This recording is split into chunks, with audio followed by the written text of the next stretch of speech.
जर तुमची मुलगी असेल तर ही माहिती तुमच्यासाठी खूप महत्त्वाची आहे, कारण प्रत्येक पालकाचं स्वप्न असतं की त्यांची मुलगी चांगली शिकावी, चांगल्या कॉलेजमध्ये जावी आणि तिचं लग्न चांगल्या प्रकारे व्हावं. जर तुमचंही हे स्वप्न असेल तर सुकन्या समृद्धी योजना ही तुमच्यासाठी खूप बेस्ट योजना आहे. ही मुलींसाठी सरकारची बचत योजना आहे. या योजनेत तुम्ही वर्षाला 250 इतकी रक्कम जमा करू शकताय आणि जास्तीत जास्त 1.5 लाखापर्यंत तुम्ही भरू शकताय. तुम्ही वर्षामध्ये कितीही पैसे भरू शकताय, पण वार्षिक मर्यादा 1.5 लाखापेक्षा जास्त नसावी. या योजनेत तुम्हाला 15 वर्षापर्यंत गुंतवणूक करावी लागते, पण याचा अकाउंट मॅच्युरिटी कालावधी फक्त 21 वर्षाचा असतो. मॅच्युरिटीला तुम्हाला तुमची गुंतवणूक प्लस व्याज मिळतं. सध्या या योजनेचा व्याजदर 8.2% प्रतिवर्ष आहे आणि सरकार प्रत्येक तिमाहीला तो बदलू शकतोय.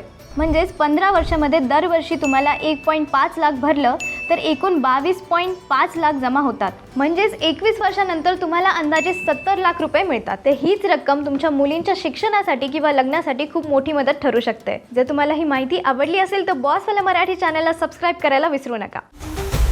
बॉसवाला, बी द बॉस.